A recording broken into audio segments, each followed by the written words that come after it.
The Montana sky turned an ominous charcoal gray as Wyatt Thompson secured the last of his cattle in the barn. At 35, he'd weathered countless storms on his isolated ranch in the Rocky Mountains, but this one felt different, angrier, more violent.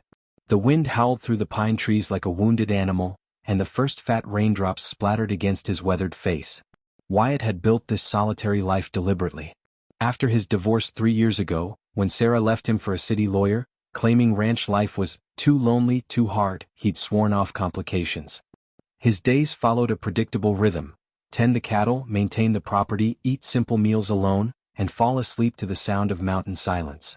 The storm hit with unprecedented fury. Rain lashed against his cabin windows and sheets, and lightning illuminated the rugged landscape in stark, terrifying flashes. Wyatt was checking his generator when he heard it, a car engine struggling then dying completely. Through the storm's chaos, he spotted headlights flickering weakly about a quarter-mile down the mountain road. Grabbing his rain slicker and flashlight, Wyatt mounted his horse and rode into the tempest. What he found made his heart clench. A small sedan tilted dangerously in a growing stream, its engine flooded and useless. Inside, a young woman with desperate eyes clutched a little girl to her chest. Both were soaked and shivering. The woman, Grace, she'd later tell him, had been driving through Montana when the storm caught them.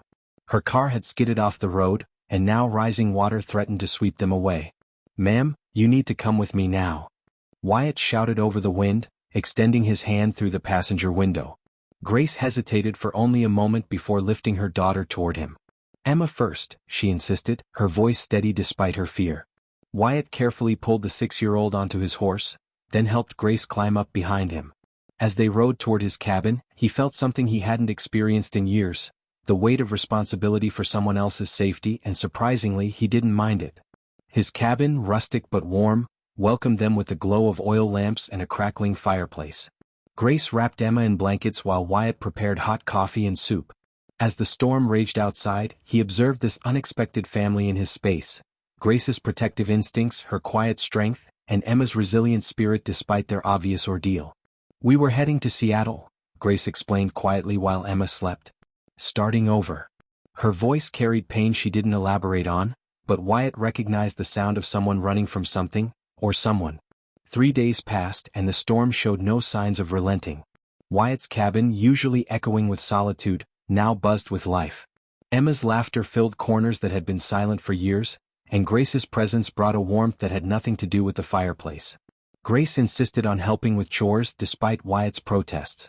She cooked meals that actually tasted like home, mended a tear in his favorite shirt, and organized his chaotic bookshelf. Emma followed Wyatt around like a curious shadow, asking endless questions about ranch life and listening with wide-eyed wonder to his stories about the mountains.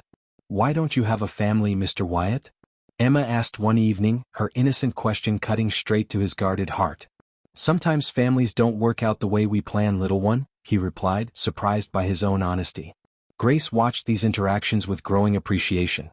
Wyatt was nothing like Marcus, her abusive ex-boyfriend who'd made their lives a nightmare in Denver.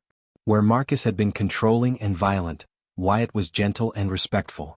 Where Marcus had seen Emma as a burden, Wyatt treated her like she mattered. On the 4th night, Grace's phone rang. Marcus's name flashed on the screen and her face went pale. Wyatt noticed her hands trembling as she declined the call, then immediately turned off the phone. "Grace," Wyatt said quietly, "who are you really running from?"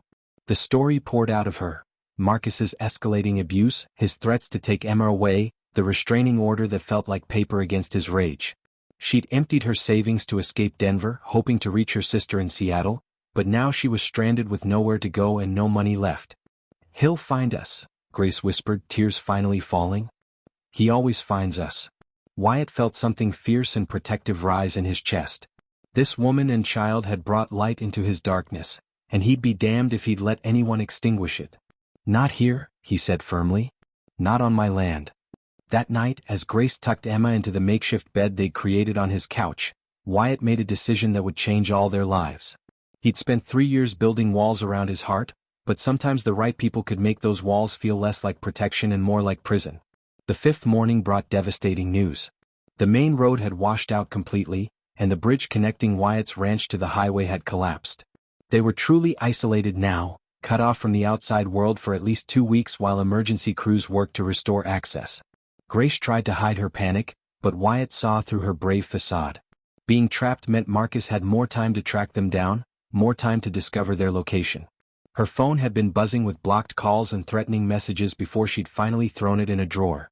"I can't stay here," Grace said, pacing the cabin like a caged animal. "I'm putting you in danger. Emma and I should try to hike out." "In this weather? Through mountain terrain?" Wyatt's voice was sharp with concern. "Grace, that's suicide." Emma sat quietly at the kitchen table, coloring in a book Wyatt had found for her, but her small shoulders were tense. She'd heard enough arguments between adults to recognize the signs of conflict, and fear crept into her young eyes. That afternoon, while Emma napped, Grace broke down completely. The stress, exhaustion, and terror she'd been holding back for months finally overwhelmed her. Wyatt found her sobbing on his porch, rain-soaked and shaking. "I've ruined everything," she whispered. "I thought I could protect her, but I can't even protect myself. What kind of mother am I?" Wyatt knelt beside her, his heart breaking for this strong woman who'd been carrying an impossible burden alone. The kind who drives through a mountain storm to keep her daughter safe. The kind who works 3 jobs to put food on the table. The kind who'd rather face the unknown than let her child grow up afraid. Grace looked up at him, surprised by the intensity in his voice. "Grace," Wyatt continued, his words careful but determined, "I have an idea. It's crazy and you might think I've lost my mind, but hear me out." He took a deep breath, knowing his next words would change everything. "Marry me." Grace stared at him in shock. "Wyatt, you can't be serious." "I'm dead serious. Think about it, as my wife, you'd have legal protection. This ranch would be your home, Emma's home. Marcus couldn't touch you here. I've got connections with the sheriff's department, and as a local rancher with deep roots, my word carries weight." "But you barely know us," Grace protested, though something hopeful flickered in her eyes. "I know enough," Wyatt replied firmly. "I know you're brave, kind, and the best mother I've ever seen. I know Emma deserves to grow up somewhere safe, where she can laugh without looking over her shoulder. And I know that for the first time in 3 years, this place feels like a home instead of just a house." Grace was quiet for a long moment, processing his words. "What about love? Marriage should be about love." Wyatt's expression softened. "Maybe it starts with protection and grows into something more. Maybe sometimes the best love stories begin with 2 broken people choosing to be brave together." Thunder rolled across the mountains as Grace considered his proposal, the storm outside matching the tempest in her heart. Grace's answer came not in words, but in the way she looked at Wyatt, really looked at him, for the first time since arriving at his ranch. She saw past the rugged exterior to the lonely man who'd opened his home and heart to strangers. She saw safety, kindness, and the possibility of a future she'd stopped believing in. "Yes," she whispered, and Wyatt felt his world shift on its axis. The storm finally broke 2 days later, revealing a landscape transformed by nature's fury but also by something more powerful, hope.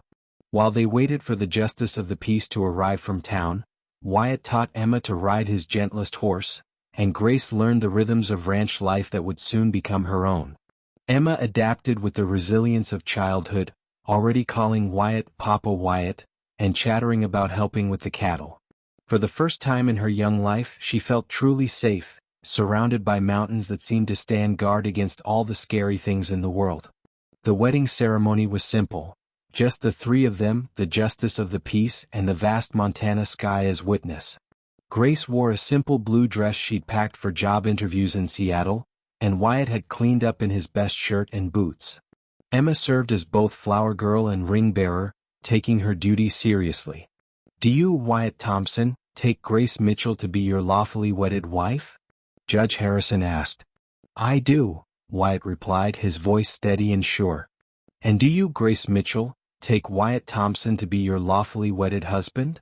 Grace looked into Wyatt's eyes and saw her future, not perfect but real and full of possibility. "I do." When they kissed, it was gentle and full of promise. Emma cheered, and even the stoic judge smiled.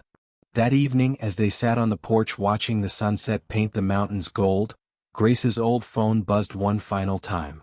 Marcus's name appeared on the screen, but instead of fear, Grace felt only pity for the man who tried to break her spirit. "Mrs. Thompson," Wyatt said, testing out her new name, You don't have to answer that anymore. Grace smiled and turned off the phone permanently. No, I don't. 6 months later, the ranch thrived with new life. Emma had started school in town, where she proudly told everyone about her Papa Wyatt and their horses. Grace had transformed the cabin into a real home, and her laughter had become Wyatt's favorite sound. What had begun as a marriage of convenience had grown into something neither had expected. A love built on mutual respect, shared dreams, and the daily choice to build a life together. On their first anniversary, as another storm rolled across the Montana sky, Wyatt pulled Grace close and whispered, "Best storm of my life." Grace smiled, watching Emma play with the barn kittens they'd rescued. Mine too. Sometimes the worst storms bring the best things. Thunder rumbled overhead, but inside their home, all was warm and bright and safe, exactly as it should be. 1 year later, Grace Thompson stood at the kitchen window of what had become truly their home, watching the first snow of winter dust the Montana peaks like powdered sugar. The sight still took her breath away, not just the raw beauty of the landscape, but the profound sense of belonging that had grown in her chest like a warm ember. Emma's voice drifted from the living room where she was reading aloud to Wyatt, her small finger tracing the words in a book about horses. At 7 now, she'd grown taller and stronger, her face fuller and more confident. The haunted look that had shadowed her eyes for so long had been replaced by the bright curiosity of a child who knew she was loved and safe. "Mama?" Emma called out. "Papa Wyatt says we can name the new foal when it's born." Grace smiled, drying her hands on the dish towel. Daisy, the gentle mare Emma had learned to ride on, was expecting her first foal in the spring. It would be Emma's first experience with new life on the ranch, and Wyatt had been preparing her for weeks, explaining the miracle of birth with the patience that had become his trademark. "That's wonderful, sweetheart," Grace replied, joining them in the living room where a fire crackled in the stone hearth. The room bore the touches of their blended life now, Emma's artwork on the refrigerator, Grace's books mixed with Wyatt's on the shelves, family photos that Joe's wife Mary had insisted on taking at every opportunity. Wyatt looked up from the book, his green eyes warm with contentment. The lines around them had softened over the past year, the perpetual tension he'd carried since his divorce finally easing. "I was thinking we might let Emma choose between a few names we pick out together," he said. "Make it a family decision." Family. The word still sent a little thrill through Grace's heart. They'd become a family not through blood or even traditional courtship, but through daily choices, choosing kindness over convenience, patience over frustration, love over fear. The transformation hadn't been without challenges. There had been awkward moments as they learned to navigate shared space and parenting decisions. Grace had struggled with accepting help after years of fierce independence, while Wyatt had to learn that being a husband and father meant more than just providing protection and shelter. But they'd worked through each obstacle together, building trust one conversation at a time. Grace had watched Wyatt blossom as a father figure, his natural gentleness finding perfect expression in bedtime stories and patient writing lessons. Wyatt had marveled at Grace's strength and resilience, the way she transformed his bachelor's cabin into a warm, welcoming home without erasing his identity in the process. "Speaking of family decisions," Wyatt said, setting the book aside, "I got a call from Sheriff Martinez today." Grace felt a familiar flutter of anxiety, though it was much fainter now than it used to be. "About Marcus?" "The restraining order violation case goes to trial next month. Martinez says they have enough evidence to put him away for a significant time. The threats, the harassment, the private investigator he hired to stalk you across state lines." Wyatt's voice carried quiet satisfaction. "Your testimony will be crucial, but you won't be facing it alone." Grace nodded, feeling the familiar mix of fear and determination. Marcus had been arrested 6 months ago when he'd finally tracked them to Montana and violated the federal restraining order by showing up at the ranch. He'd found not a vulnerable single mother, but a protected wife with a husband who knew every law enforcement officer in 3 counties. The confrontation had been brief but decisive. Marcus had arrived full of rage and entitlement, expecting to intimidate Grace into returning with him. Instead, he'd found Wyatt waiting on the porch with Sheriff Martinez and 2 deputies, all of whom took a very dim view of men who threatened women and children. "I'm ready," Grace said and meant it. I want other women to know they don't have to run forever. That there are good men who will stand with them. Emma looked up from her coloring book, her young face serious. Is the bad man going to jail forever? For a very long time, Wyatt assured her, pulling her onto his lap. Long enough for you to grow up and become a famous horse trainer, if that's what you want to be. Emma giggled, the sound bright and carefree. I want to be a veterinarian like Dr. Sarah who takes care of all the animals. And I want to live here forever and ever. Forever and ever sounds perfect to me, Grace said, settling beside them on the couch. As if summoned by the mention of his name, Buster padded into the room and flopped down by the fire with a contented sigh.